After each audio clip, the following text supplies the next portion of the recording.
आज भारत जोड़ो न्याय यात्रा का 19वां दिन है। आज हम मालदा से यहाँ जंगीपुर आए हैं और रास्ते में हम ऐतिहासिक फरक्का बराज से गुजरे थे। मालदा से लेकर जंगीपुर तक सड़कों पर इतने लोग खड़े हुए थे, महिलाएं, युवा, बुजुर्ग, समाज के हर वर्ग राहुल जी को और भारत जोड़ो न्याय यात्रा को भरपूर और बहुत उम्दा स्वागत देने के लिए।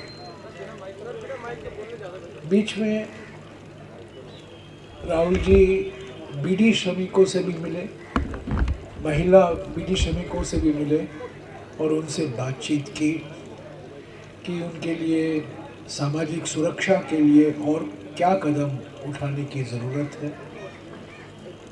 पर मैं विश्वास के साथ कह सकता हूँ कि जिस मात्रा में आज हमने लोगों को देखा मालदा से लेकर जंगीपुर तक, पहले 18 दिनों में हमने नहीं देखा है। जलपाईगुड़ी में, सिलीगुड़ी में, उत्तर दिनाजपुर में, सिलीगुड़ी में, सब जगह हमारा भरपूर स्वागत हुआ।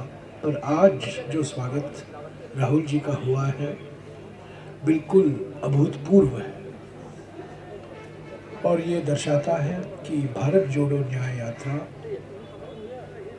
का संदेशा जो है, राहुल जी जो निकले हैं 5 न्याय के बारे में जो बात करते रहते हैं, नारी न्याय, युवा न्याय, श्रमिक न्याय, किसान न्याय और हिस्सेदारी न्याय, ये संदेशा लोगों तक पहुंच पा रहा है। मैं आज और कल हम पश्चिम बंगाल में रहेंगे।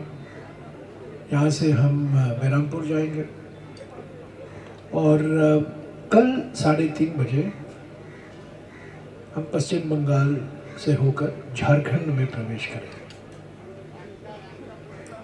तो मैं समझता हूँ ये पश्चिम बंगाल का यात्रा जो है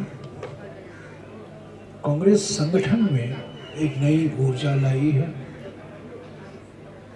कांग्रेस संगठन में एक नई शक्ति आई है और ये न केवल कांग्रेस के लिए फायदेमंद होगा पर इंडिया गठबंधन को भी फायदेमंद होगा। मैं फिर से कहना चाहता हूँ कि इंडिया गठबंधन 2024 के लोकसभा चुनाव के लिए है। ये एक राष्ट्रीय गठबंधन है 28 पार्टियों का। अभी 27 हो गए हैं क्योंकि एक नेता ने पलटी मारकर एनडीए में शामिल हो गए हैं, तो 27 पार्टियां हैं। ये विधानसभा चुनाव के लिए नहीं है, ये लोकसभा चुनाव के लिए है। विधानसभा में इंडिया गठबंधन के पार्टियां एक दूसरे से लड़ती हैं। हम आम आदमी पार्टी के साथ पंजाब और दिल्ली में लड़ते हैं विधानसभा के लिए, हम लेफ्ट के साथ केरला में विधानसभा में लड़ते हैं। तो ये इंडिया गठबंधन जो बनाया गया है पिछले 6-7 महीने से जो हम कह रहे हैं, इसका एक ही मकसद है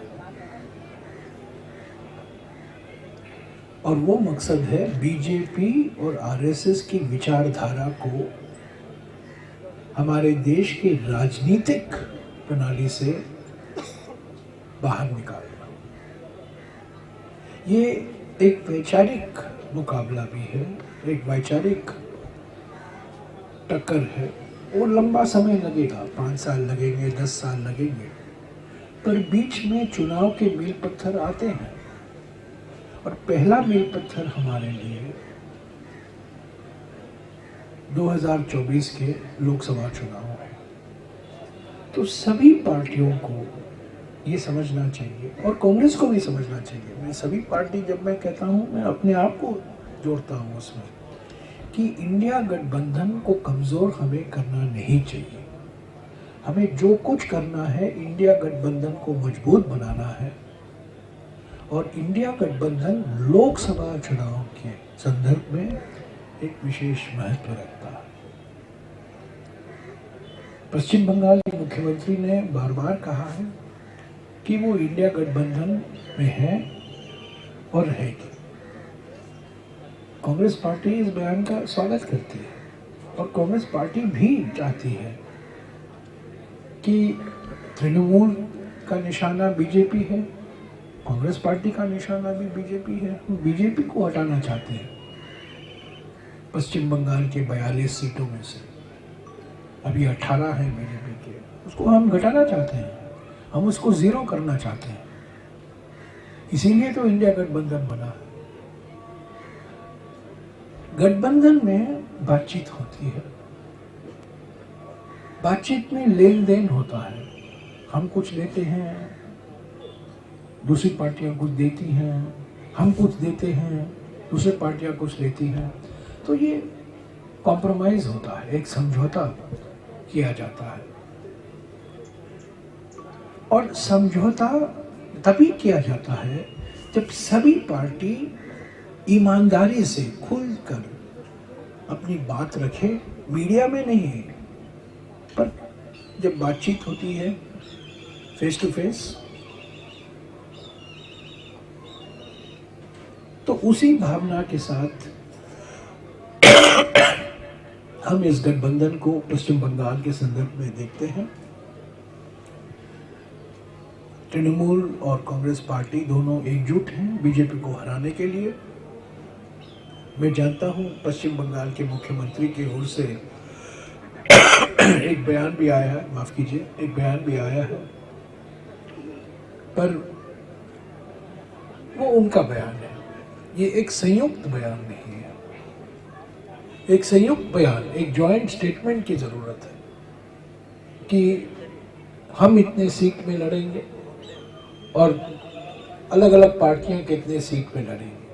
वो संयुक्त बयान हम खुले मन से, सही नीयत से और पूरी ईमानदारी से इस प्रक्रिया में शामिल हैं। हम कुछ मीडिया के द्वारा नहीं बोलना चाहते, पर जो कुछ बोलना है आमने सामने हमारे नेताओं के बीच में बात होगी। और मुझे पूरा विश्वास है कि कुछ ही दिनों में एक संयुक्त फॉर्मूला निकाला जाएगा, एक तरफा फॉर्मूला नहीं।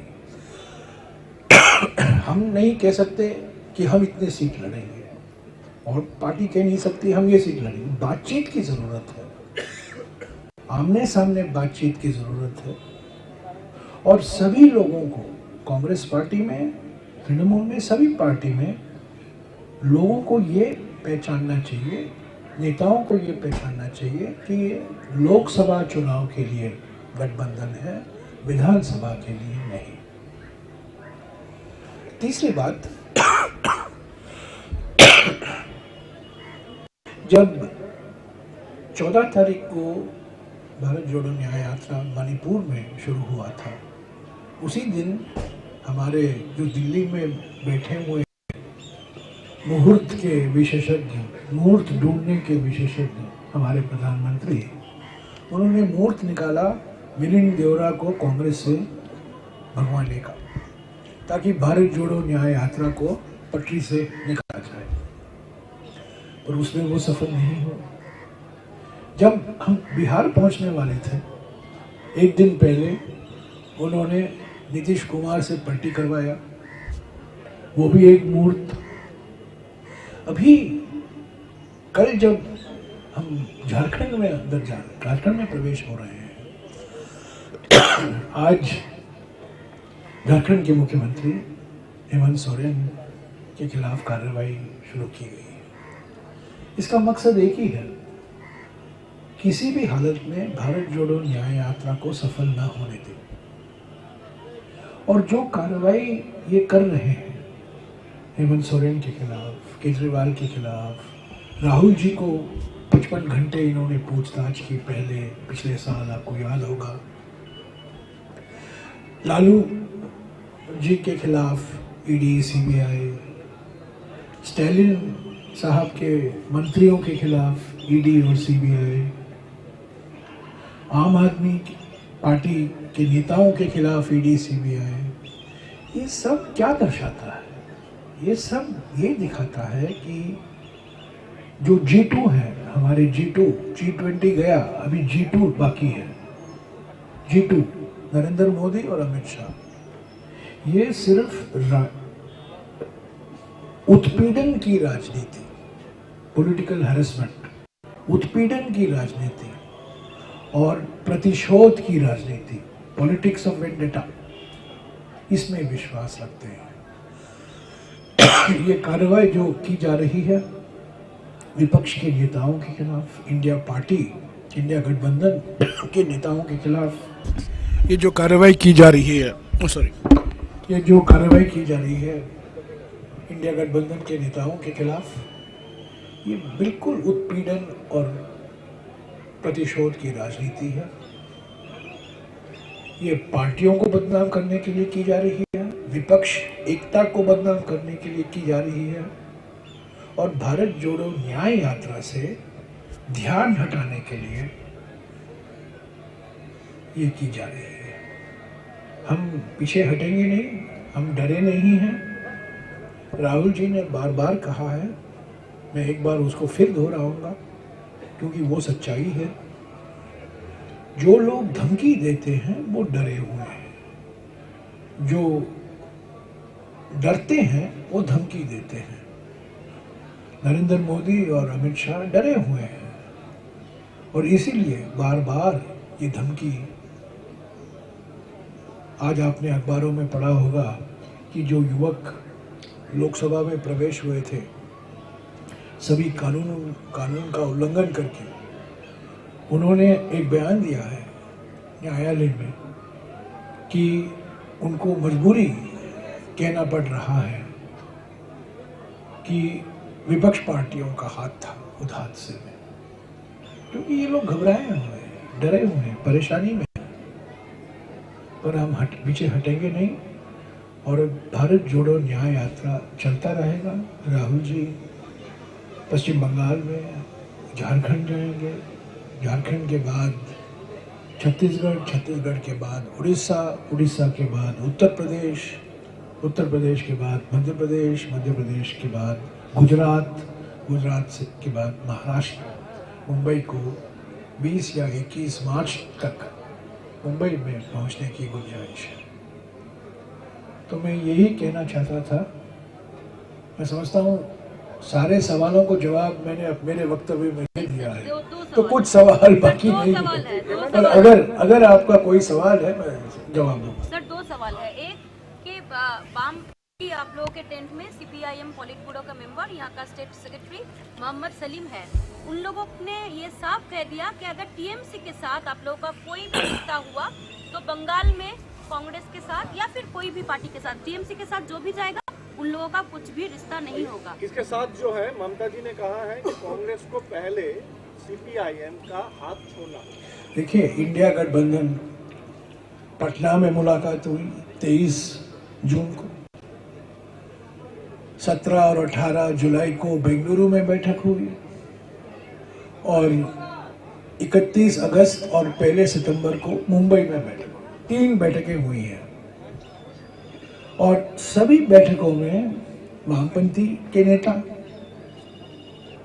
सीताराम येचुरी, डी राजा, RSP सभी लोग थे, वहाँ शामिल थे। Forward block, TMC, Congress, CPIML सभी लोग शामिल थे, पटना में, बेंगलुरु में, मुंबई में। हम ये मानकर चल रहे हैं, जब मैं 27 पार्टी की बात कर रहा हूँ, उसमें कांग्रेस शामिल है, तृणमूल शामिल है, CPM शामिल है, CPI शामिल है, फॉरवर्ड ब्लॉक शामिल है, RSP शामिल है, CPIML शामिल है। वो 27 पार्टियों की लिस्ट में उनका नाम है और वो 3 बैठक वो मौजूद थे अलग अलग शहरों में। अभी जो कुछ कहा जा रहा है, मैं सुन रहा हूँ, पढ़ रहा हूँ, पर इस पर मैं कोई टिप्पणी नहीं करूँगा। सर, एक बात है सर, स्टालिन के बारे में बात किया, केजरीवाल के बारे में बात किया, ईडी, सीबीआई, विंडिक्टिव पॉलिटिक्स। लेकिन बंगाल में टीएमसी के कुछ मिनिस्टर अभी जेल में है, ईडी, सीबीआई लेके गए हैं। जहां नरेंद्र मोदी के कार्यकाल में पिछले 10 साल में ये अन्याय काल रहा है, और एक प्रतीक अन्याय काल का ये है कि जो कोई पार्टी बीजेपी का विरोध करती है उसके नेता के खिलाफ ईडी, सीबीआई, इनकम टैक्स छोड़ा जाता है। पश्चिम बंगाल हो, तमिलनाडु हो, दिल्ली हो, कर्नाटक में भी हुआ है, केरला में अभी हो रहा है। जहां कहीं विपक्ष की पार्टियां हैं उनके खिलाफ ईडी, सीबीआई, इनकम टैक्स छोड़ा जाता है। इसमें मैं कोई भेदभाव नहीं करता हूँ। पश्चिम बंगाल हो, महाराष्ट्र हो, महाराष्ट्र में भी हुआ है, कर्नाटक में भी हुआ है। जहां होना चाहिए, जैसे कि असम के मुख्यमंत्री, उनके खिलाफ तो कोई कार्रवाई नहीं होती, पर ईडी, सीबीआई और इनकम टैक्स, ये 3 संस्थाओं का दुरुपयोग जो मोदी सरकार बार बार कर रही है अलग अलग राज्यों में, मैं समझता हूं, कांग्रेस पार्टी समझती है कि ये प्रतिशोध और उत्पीड़न की राजनीति है। आप क्या समझते हैं पश्चिम बंगाल में जो हो रहा है? मैंने क्या कहा, सारे देश में जिन जिन राज्यों में हो रहा है, जहां गैर बीजेपी सरकारें हैं, उनके खिलाफ ईडी, सीबीआई, इनकम टैक्स का जो दुरुपयोग हो रहा है वो उत्पीड़न और प्रतिशोध की राजनीति है। जो कानूनी कार्रवाई होनी चाहिए कीजिए, पारदर्शिता से कीजिए, सबके खिलाफ कीजिए जिनके खिलाफ सबूत है, पर लटका के मत रखिए राजनीति के लिए। और दिन बाय दिन रोज कुछ ना कुछ खबरें मत छपवाइए, इसके खिलाफ ये है, उसके खिलाफ ये है, लोगों को बदनाम करने में लगे हुए हैं। अगर सबूत है न्यायालय में पेश कीजिए, कार्रवाई कीजिए, कानून के मुताबिक कार्रवाई कीजिए। पर ईडी, सीबीआई और इनकम टैक्स आज पिछले 10 साल में स्वतंत्र संस्थाएं नहीं रही हैं। ईडी, सीबीआई और इनकम टैक्स बीजेपी के 3 फ्रंटल ऑर्गेनाइजेशन बन गए हैं। हमारे फ्रंटल ऑर्गेनाइजेशन है, पश्चिम बंगाल में हमारा छात्र परिषद है, INTUC है, महिला कांग्रेस है, यूथ कांग्रेस है। ऐसे ही नरेंद्र मोदी और अमित शाह की बीजेपी में 3 frontal organisation, super frontal organisation. Frontal तो है, महिला, युवा, वो सब है, पर सुपर फ्रंटल है ईडी, सीबीआई और इनकम टैक्स। विजिलेंस के बारे में तृणमूल कांग्रेस एक साथ ये न्याय रख रही है कि ये विचारधारा सेम है, पर कल राहुल ने कहा कि बंगाल की जनता इंटेलेक्चुअल होती है, पर ये इंटेलेक्चुअल जनता भी अब कंफ्यूज हो रही है कि हाई कमांड कुछ कह रहा है, प्रदेश कांग्रेस कुछ कह रहा है। कोई कंफ्यूजन नहीं है। इंडिया गठबंधन राष्ट्रीय चुनाव के लिए है, ये विधानसभा चुनाव के लिए नहीं है। हमारा निशाना पश्चिम बंगाल में, महाराष्ट्र में, सभी राज्यों में हमारा निशाना एक ही है। हम अर्जुन के माफिक एक ही निशाने पर हमारा आंख दे रहे हैं, और वो निशाना है बीजेपी। जमीनी राजनीति, बंगाल का जो जमीन राजनीति है, जहाँ पर प्रदेश कांग्रेस तृणमूल कांग्रेस के खिलाफ है, और वे ये वामपंथियों के साथ एक साथ करके ये एकजुट होकर लड़ाई लड़ना चाहते हैं। हम बीजेपी को हराना चाहते हैं, और जो कुछ हमें करना है हम करेंगे। और जिस बेल्ट पे है मुर्शिदाबाद मालदा, वहाँ पे एक मिनट अगर ना हुआ तो वोट शेयरिंग हो सकता है, क्योंकि बेल्ट ऐसा है। ये अरिथमेटिक गणित में मैं नहीं जाऊँगा, मैं आपको राजनीतिक हकीकत बता रहा हूँ। राजनीतिक हकीकत ये है कि हमें बीजेपी को 18 सीट से 0 लाना है, और उसके लिए जो कुछ कदम हमें लेने हैं हम करेंगे।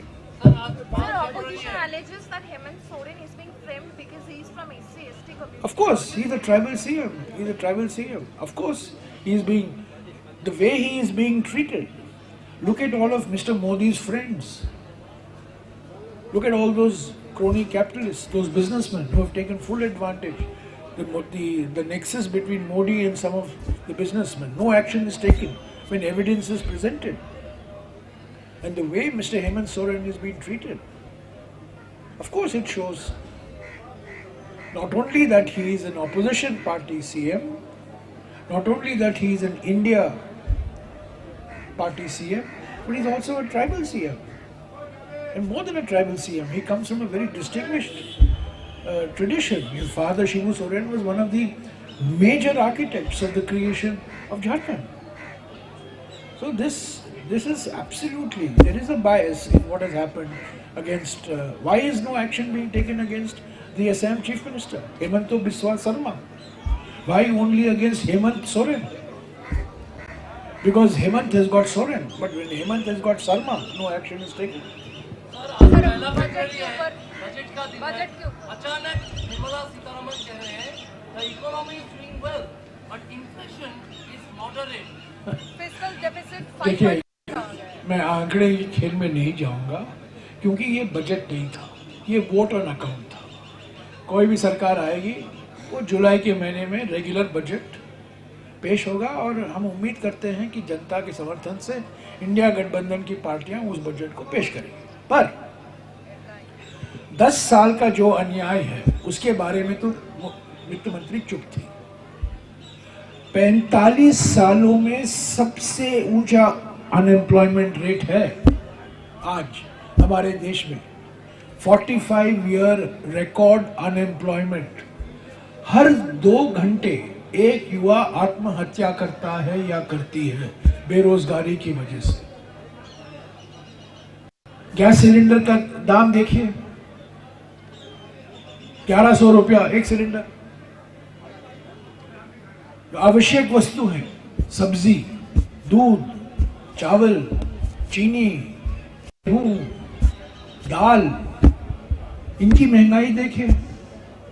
ये मॉडरेट नहीं है इनकी महंगाई, ये कमरतोड़ महंगाई है, ये मॉडरेट महंगाई नहीं है।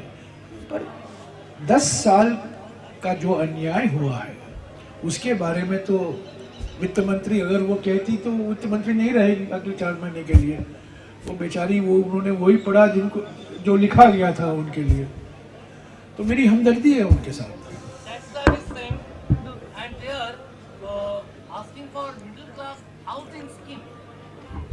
देखिए, मैं जब वो बजट पेश हो रहा था मैं रास्ते में था तो मैंने पूरा सुना नहीं है, पर मोटे तौर से मैंने पढ़ा है कि टैक्स रेट में कुछ कोई बदलाव नहीं आया है, कोई बड़े योजनाओं की घोषणा नहीं की गई है। ये वोट ऑन अकाउंट है, ये 3 महीने के लिए वोट ऑन अकाउंट बजट है। पर जैसा कि मैंने कहा, बेरोजगारी के बारे में चुप्पी, महंगाई के बारे में चुप्पी और आर्थिक विषमताओं के बारे में चुप्पी। इन 3 विषयों पर वित्त मंत्री चुप हैं क्योंकि प्रधानमंत्री चुप है। जब प्रधानमंत्री बोलेंगे वित्त मंत्री कुछ कहेगी, उनको जो कहना है वो वहाँ कहा जाता है, ये बोलिए। Sir, West Khana is being opened by court for puja in Calcutta. The complex is closed by. Let us talk about Bharat जोड़ो न्याय यात्रा। If your party and alliance comes back to power, what is the roadmap that you have to restore the sanctity of ED, CBI and income tax? First, we have to come to power.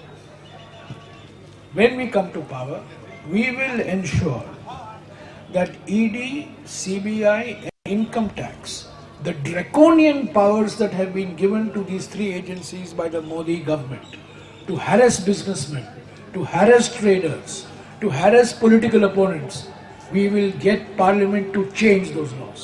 My last question related to न्याय यात्रा. Related to न्याय यात्रा. आज हम लोग जिस जिले पे खड़े हैं, 3-4 महीने पहले पंचायत के चुनाव में कई कांग्रेस के कार्यकर्ता इसी मुर्शिदाबाद पे, इसी बहरमपुर पे, वो लोग के देहांत हो गए और आरोप है यहाँ के सत्ते पे जो है तृणमूल कांग्रेस के खिलाफ फुल चार्ज है। राजनीतिक गर्मा गर्मी होती रहती है, मैं इससे भागने वाला नहीं हूँ, पर मैं आपके शिकंजे में भी नहीं पड़ने वाला हूँ। क्योंकि आप घुमा फिराकर मुझे स्थानीय विषयों पर लटकाना चाहते हैं ताकि आपको हेडलाइन मिल जाए। मैं आपको मेरी हमदर्दी उनके साथ है, मेरी हमदर्दी उनके साथ है। जो कुछ सहायता हमारी पार्टी को देनी। आप पत्रकार हैं क्या? आप पत्रकार हैं? नहीं, आप पत्रकार हैं? नहीं, तो थोड़ा पत्रकार सम्मेलन है, राजनीतिक सम्मेलन नहीं है।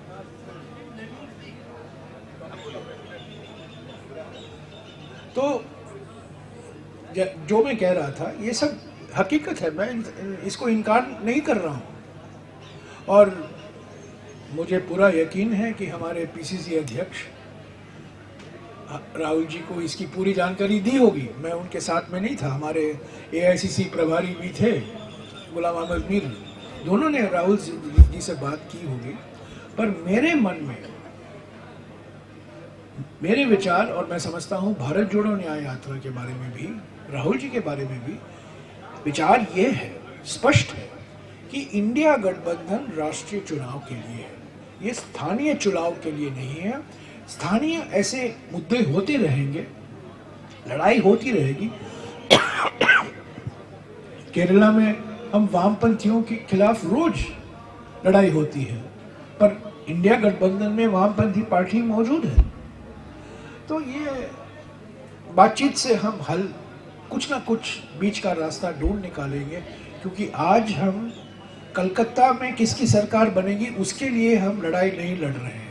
लड़ाई जो लड़ी जा रही है वो दिल्ली में हुकूमत किसकी होगी उसके लिए। Okay, thank you. न्याय का हक मिलने तक।